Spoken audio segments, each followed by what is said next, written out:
Attention! You are approaching a secured perimeter of a heavy spoiler zone. This is to protect you from the spoilers, not the spoilers from you. Do not jeopardize your enjoyment. This is the complete lore and story recap of the Stalker universe. We'll only go through the important events that happened before, during, and after the original games. It all started in 1960. The Institute of Crop Selection and Genetics was built by the Soviet Union for agricultural studies. However, it was secretly used to research mind and consciousness control. In 1970, the city of Pripyat was built to house the workers of the Chernobyl nuclear power plant, whose construction began in 1972. They completed the first reactor in 1977, the second in 1978, the third in 1981, and the fourth in 1983. In 1980, the Jupiter factory was built. It was used to produce electronic parts for daily life devices, but again, it was only a front for secret production of Soviet military equipment. The Science Center begins construction in 1981 in the area what would become later known as the Dark Valley. On the 25th of April 1986, a safety test for Reactor 4 was planned, but it was delayed multiple times throughout the day until the night shift workers were the ones who had to do it. On April 26th, around midnight, they started running the safety test that would supposedly be followed by a reactor shutdown for maintenance. Due to the design flaws of the RBMK reactor and the lack of training of the night shift operators, the test resulted in a catastrophe. In brief, the power levels were reduced way lower than they were supposed to. The operators tried increasing it back up, which made the reactor very unstable. Because of this, after they were done with the test and the emergency shutdown was initiated, everything went wrong. By design, the control rods with the graphite tips are used to regulate the core's power. They are effective, but the insertion of the rods momentarily increases the power before reducing it, due to the reaction, which is normal. However, because the reactor was very unstable, the reactivity was very high, so that momentary increase in power was a huge reaction spike in a very short amount of time. This increased the reactor's output to around 10 times its normal operational output. The steam pressure caused by the damaged fuel channels blew off the reactor's casing. This was the first explosion, which ruptured the coolant lines feeding the reactor. As a result, after about 2 or 3 seconds, all that coolant flashed into steam in an instant, causing the second bigger explosion, which exposed the core of Reactor 4 to the outside world, releasing huge amounts of radiation in the atmosphere. This was the Chernobyl disaster. Soon after, the city of Pripyat and villages near the plant were evacuated and a sarcophagus was built on the exposed core. Then a huge exclusion zone was established around the CMPP. The Institute of Crop Selection was shut down, the construction of the Science Center was abandoned, and the Jupiter factory was repurposed to carry out studies for radiation decontamination techniques. However, sometime in the late 80s, the Soviet Union realized that this abandoned exclusion zone was the perfect setting to resume their research, so the Institute of Crop Selection and Genetics was reopened as the Agroprom Research Institute, and the factory was built nearby. A network of underground laboratories named the X Labs were established all over the zone, including Lab X18 underneath the construction site of the abandoned Science Center, to resume not only the consciousness experiments but also to branch out to other new projects, and the scientists became known as the Group. Each lab was specialized in a specific task. The consciousness experiments, in which they manipulated the mind of test subjects using psi emitters, giving them abilities like mind reading and even weak telekinesis. The human experiments, a project which aimed to enhance the human body, giving it bigger muscles and body mass. Chemical experiments, in which they created very dangerous substances and viruses able to mutate living beings and modify their genes. Also, the Jupiter factory was reused to conduct a project for researching illegal weaponry. A successful find was Item 62, a rifle that shoots electromagnetic energy, but it was abandoned in 2004 due to the massive energy output required to fire a single shot. It was expensive and very inefficient. After significant progress in studying psi emissions, the scientists discovered the noosphere, which is an informational field enveloping the Earth, where thoughts and consciousness of all humans are linked. They found out that it is possible to modify it, resulting in their new noble goal, making the planet a peaceful place, by modifying the field and ridding humans of all harmful intentions and negative emotions like violence, hate, and cruelty. The group found out that one human consciousness wasn't enough to alter the noosphere, so they started a new project called the Common Consciousness. They wanted to link the minds of 7 volunteers from their group into one single entity, powerful enough to be able to modify the noosphere.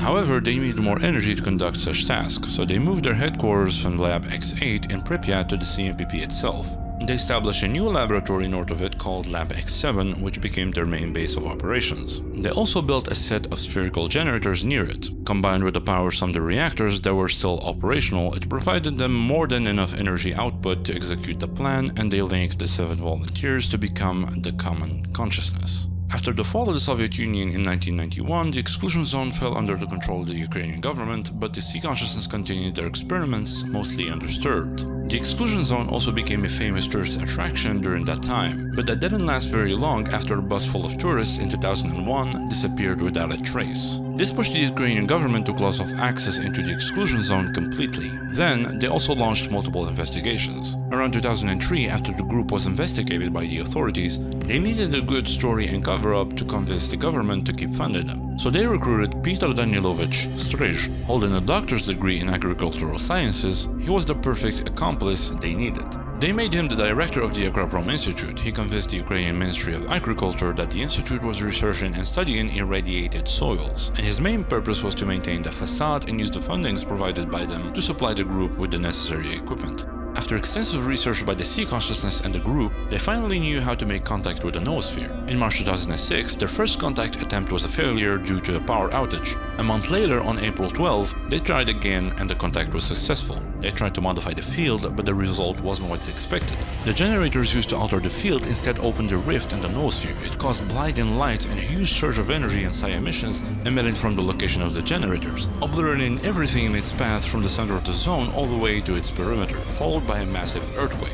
This event became known as the second disaster, the birth of the anomalous zone. This is what created the anomaly fields, deadly spots that defy the laws of nature and physics. They can burn, shock, corrode, or distort anything that interacts with them, even time itself, resulting in the creation of artifacts. Very rarely, and only under unique circumstances, they are formed from the interaction of those anomalies with ordinary items like metal parts, rocks, or even the remains of living beings. Despite most of them being very radioactive and causing side effects, they provide their owner with supernatural characteristics, like a protective field against projectiles or healing fatal wounds. This event also created the mutations. The test subjects inside the labs got their abilities and mutations heavily enhanced by the strong emissions. Those mind readers were now able to take complete control of their victim's mind. Those with weak telekinesis from slightly moving a pen or a glass, they were now able to lift and throw multiple heavier objects. And test subjects with body enhancements and mutations, some of them turned into straight monstrosities, some of them morphed into mutated predators, and some of them were outright able to turn completely invisible.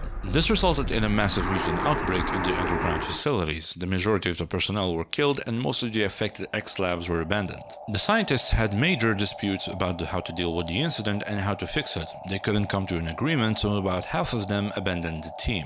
3 of the scientists who left the group didn't leave the zone. Lebedev and his 2 colleagues, Kalansha and Suslov, relocated to the south of the zone in a place called the Great Swamps. They started studying this new anomalous zone, believing that this was the best way to heal the rift and coexist with it. They later on recruited more members to become known as the Clear Sky faction. On the other hand, the remaining scientists and the Sea Consciousness chose to continue to study the noosphere instead. They believed that the solution to fixing this mistake was to try and control the noosphere and contain the energy leaking from the rift. They succeeded in balancing out the flow of energy to a certain extent, but the rift's output was so immense that the only solution was to discharge that surplus energy in a controlled manner. These discharges became known as blowouts or emissions. The blinding lights and the massive earthquake caused by the second disaster was seen and felt kilometers away. The Ukrainian government was on high alert. They expanded the exclusion zone and built a heavily secured perimeter around it. In June 2006, they launched a military operation with the purpose to reach the center of the zone and detonate a special fuse bomb. The Sea Consciousness, now connected to the noosphere, anticipated the military approaching the center. They believed that if they were to be destroyed, there would be nobody left to contain the rift, allowing it to get out of control. No choice but to stop them, the Sea Consciousness triggered the first ever blowout, wiping almost all of the military soldiers who were caught in the open. Those lucky enough, or actually unlucky enough, to resist the blast, their brain did not. It completely fried their nervous system, turning them into mindless zombies. Some survivors who managed to take cover in time was the squad of Captain Tchenko. They waited for extraction, but nobody came for them. Realizing that they were abandoned, Captain Tchenko had one objective in mind: destroy the zone and prevent its expansion. He decided to stay in the zone, rounded up his men, and formed a faction called Duty. Around 2007, rumors started spreading about the zone. supernatural phenomena, glowing rocks, people going missing, and strange mutated wildlife near the perimeter. This only raised the curiosity of the public. Scientific expeditions and the only people who dared to enter the zone were never to be seen again. These intrusions not only annoyed the perimeter security but the sea consciousness as well. To continue their work in peace, they used their network of psi emitters to prevent anyone from reaching them. Two famous ones were the miracle machine called the Brain, which is an underground biological psi emitter inside Lab X16, and the Kamenov antennas called the Brain Scorcher, which uses radio wave psi emitters located outside of the Lab X10. In 2009, scientists from Kiev invented the anomaly detectors. They helped them navigate anomaly fields more easily, allowing them to go deeper inside the zone and return safely. Around 2010, they managed to spot a couple of people living there and also brought back a few samples, which led to the discovery of artifacts. After unveiling the true powers of these glowing rocks, they realized they just discovered a gold mine. They started secretly commissioning volunteers to infiltrate the zone, using the detectors and bring back these artifacts. But of course, this couldn't remain a secret. In early 2011, the news leaked to the public and expeditions into the zone became way more frequent. Adventurers, explorers, thieves, and clandestine groups started infiltrating the zone for scavenging, and they became known as the Stalkers. The Ukrainian government also learned the power and value of these artifacts. They didn't want their power to end up in the wrong hands, so they opened a large campaign inside the zone and raided multiple camps and trading posts, arresting multiple stalkers. The military built a new outpost inside the zone and they launched a new raid on the CMPP. They parachuted a huge force right into the center of the zone. But as expected, it was once again another tragedy. The sea consciousness wiped out the whole military battalion within a mission. The only survivor was the Special Forces leader Zvyagintsev, who later joined the duty faction ranks. During this time, as a result of the increasing population of stalkers, many new factions emerged inside the zone, such as the Freedom faction, founded by a group of free stalkers who believe that the zone needs to be preserved and should be accessible to anyone, and the Bandits, an outlaw group of mostly criminals and thieves who came into the zone for making money, trading illegal contraband, or simply hiding from the authorities. Another rather strange faction was a group of stalkers who called themselves the Monolith. They believed that the zone was a living entity. They claimed that they had visions of a strange monolith crystal calling to them at its center. Stalkers say that they packed a lot of supplies and traveled north, crossing the Brain Scorcher. This was indeed the doing of the sea consciousness. After all those military operations, they needed more ways to protect themselves, so they created this monolith-like crystal inside the sarcophagus. Those monolith stalkers got too close to the psi emitters, and that's how they started having visions about this crystal. The sea consciousness saw these new stalkers coming into the zone as potential soldiers. With this trap, they converted them into religious fanatical soldiers who saw the monolith crystal as their god, killing anyone trying to reach it. They became later known as the Monolith. With the discovery of artifacts, the sea consciousness found a solution to the energy problem for the Item 62 by using the Flash, which is an electrical artifact able to produce massive amounts of energy. They used it to create compact batteries and then manufactured multiple copies of the rifle for their new Monolith fighters. It was called the Gauss Rifle. Stalkers heard the rumors about this crystal. Many attempted to reach the center, but they were either brainwashed or killed. However, one veteran stalker called S.T.A.L.K.E.R found a map of underground tunnels that lead to Pripyat. His squad consisted of 5 people: the leader S.T.A.L.K.E.R himself, Fang, the technician, Ghost, the spy, Doctor, the medic, and Guide, the navigator. They were one of the very first stalkers to enter the zone. With the found map, S.T.A.L.K.E.R, Fang, and Ghost successfully made their first trip to the center of the zone by using those tunnels. They infiltrated the sarcophagus and found a secret door which was sealed with an electronic lock. Fang couldn't open it, but he knew how to build a special decoder that could open such doors, so they decided to retreat and build a device. While making their way back, the sea consciousness detected them and launched a deadly mission intended to kill them. They made it out alive, but S.T.A.L.K.E.R was severely injured. Fang almost abandoned him, but with a bit of encouragement from Ghost, they carried him together and left him with Doctor to take care of him. Meanwhile, the two went back south to gather the materials they needed to build that decoder. By the way, if you enjoyed the video so far, please subscribe and give it a like. So this is when the trilogy officially starts. Again, we'll only talk about the essential events that you need to know. Following the chronological order of the story, we begin with Stalker Clear Sky. The mission triggered by the sea consciousness to try and kill S.T.A.L.K.E.R.'s group was the biggest blowout so far. So immense that it made many faction bases inhospitable and also opened up routes to new areas. This disturbed the balance of power inside inside the zone, and most factions had to find new safe areas and fight for the best strategic locations. This triggered the faction wars. Slightly before the mission hit, the game starts with the protagonist S.T.A.L.K.E.R, a mercenary escorting a group of ecologists through the Great Swamps. The blow-up happens and kills them, but S.T.A.L.K.E.R only passes out and manages to survive. He gets rescued by the Clear-Sky faction. They later on send him on a mission, and the same thing happens again. The leader Lebedev tells him that his nervous system will not be able to take another hit. He also says that these frequent emissions are not normal. He speculates that this is happening because someone managed to reach the center of the zone and is still alive, so he tasks S.T.A.L.K.E.R to find out who this person is and stop them. After helping the Clear-Sky regain control of the swamps due to the faction wars, S.T.A.L.K.E.R starts asking the local traders if anyone was trying to go north recently, and he learns about a certain group who are looking for exotic electronic parts. This leads him to the basement of the flea market in garbage. He gets ambushed by bandits, but then finds the PDA that Fang dropped while escaping the bandit ambush. Fang's PDA revealed that S.T.A.L.K.E.R and his group reached the center of the zone and they are planning to go back. Lebedev confirms to S.T.A.L.K.E.R that this group must be what the zone is trying to destroy and tells him to follow their trail. In Agroprom, he learns from the duty commander General Kirillov that S.T.A.L.K.E.R came here and entered the Agroprom underground. S.T.A.L.K.E.R follows him and discovers S.T.A.L.K.E.'s hideout inside the tunnels. He finds a hidden PDA that reveals everything about the group and their intentions. After receiving the news, Lebedev tells S.T.A.L.K.E.R to focus on following S.T.A.L.K.E.R while the Clear-Sky faction will take care of the others. By this time, Fang and Ghost successfully built 2 decoders, and one of them was with S.T.A.L.K.E.R. S.T.A.L.K.E.R follows him to Yantar where Lab 16 is located. He learns from Professor Sakharov that S.T.A.L.K.E.R volunteered to test the Psy Helmet prototype, which can protect the wearer from Psy emissions. To obtain his location, S.T.A.L.K.E.R first helps the professor fix the cooling system of the factory to reduce the levels of Psy emissions emitted from the miracle machine.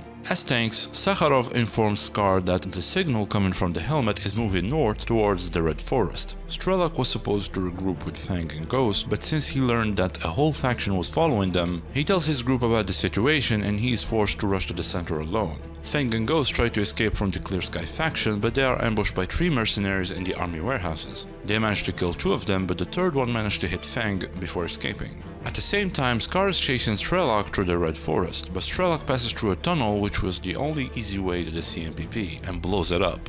Lebedev informs S.T.A.L.K.E.R that the only short way left to the center is to lower the bridge next to the destroyed tunnel and go through the city of Lamask. With the help of Forrester, a former park ranger of the Wormwood Forest, now known as the Red Forest, he makes contact with a group of stalkers who got stuck in a spatial anomaly loop in Lamask and guides them out of it by using a special artifact called the Compass. Finally free, the squad lowers the bridge from the other side, allowing the Clear-Sky faction to enter Lamask. After a chaotic street war between multiple factions, including the Monolith, the Clear-Sky finally reaches the CMPP. Lebedev gives S.T.A.L.K.E.R one of the old prototypes of Item 62 so that he can disable S.T.A.L.K.E.'s Psy protection. S.T.A.L.K.E.R scopes in and disrupts his Psy helmet using the electromagnetic energy.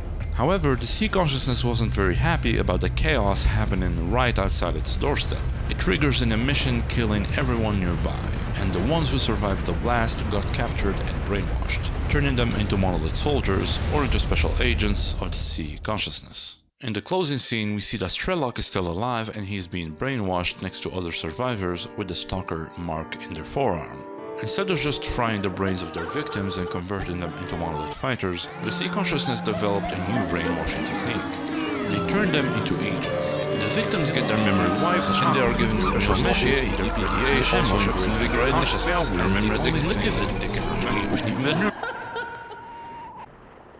They turn them into agents. The victims get their memory wiped and they are given special missions in their PDA, also engraved in their consciousness, as the only thing they can remember, alongside a Stalker tattoo in their forearm. They are then transported via trucks, also known as death trucks, back into the zone to infiltrate the Stalker community and carry out their missions. This is what happened to S.T.A.L.K.E.R. Since they know he isn't a threat anymore and that Fang was shot, the only threat left in the group was Ghost. So on S.T.A.L.K.E.'s PDA, they set the mission to kill Ghost alongside his picture. But they made a simple yet huge mistake. Instead of kill Ghost, the task description was kill S.T.A.L.K.E.R. He was tasked to assassinate himself. This was the reason that led him to follow his own steps and regain his memory. So the story continues with Stalker Shadow Chernobyl. In late April 2012, S.T.A.L.K.E.R is sent via a death truck back into the zone. The truck is hit by a lightning strike and crashes near the cordon. The next morning, a stalker loots the bodies and finds S.T.A.L.K.E.R still alive. He takes him to the local trader, Sidorovich, who helps him get back on his feet. S.T.A.L.K.E.R wakes up suffering from amnesia. He has no clue who he is and remembers nothing. The only lead he has is the mission in his PDA to kill S.T.A.L.K.E.R with Ghost's picture attached to it. Sidorovich gives him the nickname Marked One and tells him what he knows about S.T.A.L.K.E.R as well as the rumors about the Wish Granter. The traders want to open a way to the north of the zone. They believe that it is a gold mine, but the brain scorcher makes this impossible. Sidorovich wants him to steal some military documents from the Agroprom Institute that resulted from the Project Truth. They contain the information that the military uncovered about the experiments conducted inside the zone. S.T.A.L.K.E.R agrees to help and starts his journey. After helping a stalker named Mol and his group in Agroprom, he tells him that S.T.A.L.K.E.R has a secret hideout in the underground tunnels. So he finds the hideout with a flash drive from Ghost revealing what happened to Fang. Escaping the tunnels, he infiltrates the institute and steals the documents, then gives them to Barman in Rostock as instructed by Sidorovich. The documents reveals to them the location of the lab X-18. S.T.A.L.K.E.R goes to the Dark Valley right before the military and searches the lab. In the bottom floor, he finds the old documents written by the group, and he gets a flashback about his trip to the CMPP. Moments later, the military raids the lab. S.T.A.L.K.E.R fights his way out and escapes back to the cordon. After a quick break, he goes back to Rostock and gives the documents to Barman, and they reveal his next destination, another underground lab in Yantar called Lab X-16. S.T.A.L.K.E.R makes his way through the wild territory and rescues an ecologist from the mercenaries. He escorts him back to Yantar and gets another psi helmet from Sakharov. He descends into the lab and manages to disable the miracle machine. He passes out and gets another flashback. While making his way to the exit, he finds the body of Ghost, who died while escorting one of the ecologists through the lab. He recovers his PDA, leading him to meeting Guide and then meeting with Dr. in the Agroprom hideout, where he finally learns the truth. Dr. tells him that he is in fact S.T.A.L.K.E.R. He explains to him everything that happened and he reminds him of his original plan. Then he gives him a key to a hotel room in Pripyat where Ghost stashed the spare decoder he had with him. Confused, S.T.A.L.K.E.R pulls himself back together and he decides to finish what he started. With the psi helmet, he makes his way to the Lab X-10 in Radar, infiltrates the underground and disables the brain scorcher. Monolith forces rush inside the lab to kill him, but S.T.A.L.K.E.R uses the tight corridors to his advantage and fights his way out with ease. The traders and stalkers learn that the scorcher is no more, so everyone starts rushing to the center of the zone. With the help of some expert loners, S.T.A.L.K.E.R manages to pass through the city of Pripyat, which became a chaotic battleground between all factions. He manages to recover the decoder and crosses the stadium, which leads him to the CMPP. The military also learned about this. They launched a new raid called Operation Monolith. A huge military force led by a commander named Quartet raided the CMPP and they almost succeeded to capture the place. But as expected, the Sea Consciousness launches another massive blowout, killing most of the soldiers, but S.T.A.L.K.E.R made it inside just before the emission hit. He fights a wave of Monolith soldiers until he reaches the sarcophagus. He finds the Wish Granter. Very tempted by the voice of the Monolith inside his head, he almost makes a wish, but snaps back to reality and continues inside. He finally opens the locked door with the decoder and finds a holographic terminal. The Sea Consciousness, projecting itself using this terminal, greets him. Finally able to meet face to face, S.T.A.L.K.E.R has a long talk with the entity and answers all of his questions about the zone. It also explains how it mistakenly gave him the task to assassinate himself. It tries to convince S.T.A.L.K.E.R about their noble goal and even ask him to join them. But he refuses and destroys the terminal. He starts to search for the main lab using the teleportation anomalies until he finally finds the right one, which gets him inside their headquarters in Lab X7. After exploring the lab, he finally finds a room containing the pods linking the 7 scientist volunteers. He readies his rifle and completely destroys the pods, killing all the scientists inside. The Sea Consciousness is no more. In the final scene, S.T.A.L.K.E.R exits the lab and watches the dissipating clouds as the zone starts to calm down. He then lies in the grass and takes a well-deserved break. Thinking about the words of the Sea Consciousness, he wonders if what he did was the right thing. This is the true ending. Apart from choosing the other ending to join the Sea Consciousness, if you decide to make a wish instead of opening the door, you can get one of the 5 other endings depending on how you play the game. One example is the fake true ending, in which S.T.A.L.K.E.R wishes for the zone to disappear. The same true ending scene plays, but he was actually blinded. The zone disappeared, but only for him. The defeat of the Sea Consciousness allowed some Monolith soldiers to break free from the brainwashing. One of them is the squad of Strider. On the other hand, most of them, despite not hearing the voice of the Monolith, continue to worship the crystal, but their faction isn't as strong anymore. It also turned out that the sea consciousness was right. When S.T.A.L.K.E.R destroyed the entity, there was nobody left to control the rift and the noosphere. The zone was expanding and became very unpredictable. With the brain scorcher disabled, Stalker factions established multiple outposts in the new discovered areas, like the Skadovsk in Zaton and the new CloZ bunker deployed in Jupiter led by Professor Herman. Soon after the failure of Operation Monolith and the previous raids, the military learned a lot about the zone. They prepared a new raid named Operation Fairway after they developed and equipped their Stingray helicopters with the new anti-emission systems. They also scanned the zone and produced anomaly maps given to the pilots. The only thing they didn't know was that after each emission, some anomalies shift around and new ones are created, meaning that those maps were actually useless. After they were dispatched, all 5 helicopters crashed due to the electromagnetic fields that disrupted their systems. The security service of Ukraine didn't hear anything back from them, so they sent the protagonist Major Alexander Dekhtyarev to investigate. Disguised as a stalker, he befriends the local stalker factions and he finds the crashed helicopters. After analyzing the different sites, he discovers the reason behind the crashes. And after decrypting the black box of one of the choppers, he learns that most of the military force survived, and they are traveling to an evacuation point in Pripyat. He forms a squad with some of his new local friends and they make their way to Pripyat through the underground tunnels. After fighting a bunch of monolith soldiers, they exit the tunnels and they are surprised by the military survivors who take them to their hideout. After knowing the true identity of Dekhtyarev, the leader Colonel Kowalski explains that they couldn't send an SOS signal because of a monolith radio jammer, so they had to retreat and make base in this laundromat. So Dekhtyarev locates the jammer and destroys it. Along the way, he discovers the location of the Lab X8. He explores it and finds some old documents related to the experiments. With the jammer disabled, they detect a signal approaching the base. They thought it was the monolith, but it turns out it is S.T.A.L.K.E.R. He tells the colonel that he wants to offer his help and tell the government everything he knows about the zone. He explains to them why the choppers crashed and tells them that they need to scan the anomalies right after the mission so that the maps actually work. Kowalski contacts THQ and tells them what S.T.A.L.K.E.R is suggesting. After an emission occurs, the SSU produces new anomaly maps and communicates to the survivors that they are sending 2 choppers for an extraction.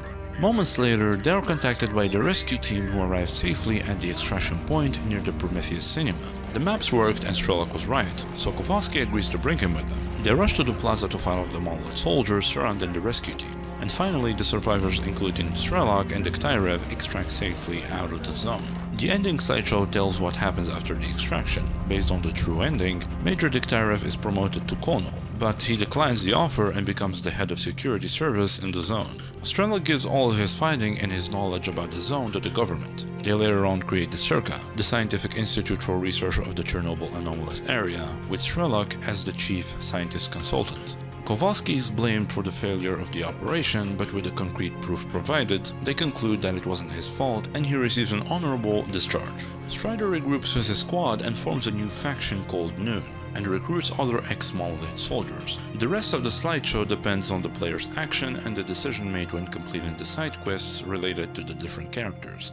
We learn vaguely what happened after the events of the trilogy from the ARG documents, which is the alternate reality game that the game devs GSC set up in 2021, in which the Stalker community attempted to solve some online puzzles. It was successful and we managed to gather a lot of interesting documents. So note that some of this information could just be created for this event. Sometime in 2013, the S.T.A.L.K.E.R forms their special security force called the Ward, with Colonel Korshunov as the leader. With their protection, they start to operate inside the zone to explore and study it. They manage to gather the leaders of some factions to hold a D4 conference establishing a truce between them. Then the military and the S.T.A.L.K.E.R alongside the Ward joined forces with Duty, Freedom and the Noon faction. They later prepared Operation Zenith, one of the biggest raids so far. The goal was to reach the center of the zone and disable the generators that caused the rift in the noosphere. Sadly, the operation was declared a total failure. Reports say that something unexpected happened and things went horribly wrong, resulting in massive personnel and equipment losses. The reason was not disclosed and was kept a secret. The head of the S.T.A.L.K.E.R, Professor Dalin, was blamed for this failure, and the trust established between the factions was shattered. After these events, the S.T.A.L.K.E.R continued to operate inside the zone, but from the documents it appears that the S.T.A.L.K.E.R's intention took a very dark turn. Reports say that the superiors in the Institute don't treat their employees very well, and that they seem to have ulterior motives. The documents also mention that they discovered something very valuable inside the zone, just referred to as the object. This could be the heart of Chernobyl stated in the Stalker 2 title, which could maybe be some sort of a special artifact, but we'll just have to wait and see when Stalker 2 finally releases. If you want a sneak peek of the official map for Stalker 2, click on this video here. It's a quick 8-minute overview of the main points of interest and locations in the sequel. Well, congratulations, you now know all the important lore of Stalker universe. Please do me a favor, subscribe and like the video. Thank you so much for watching, and of course, good hunting, Stalkers.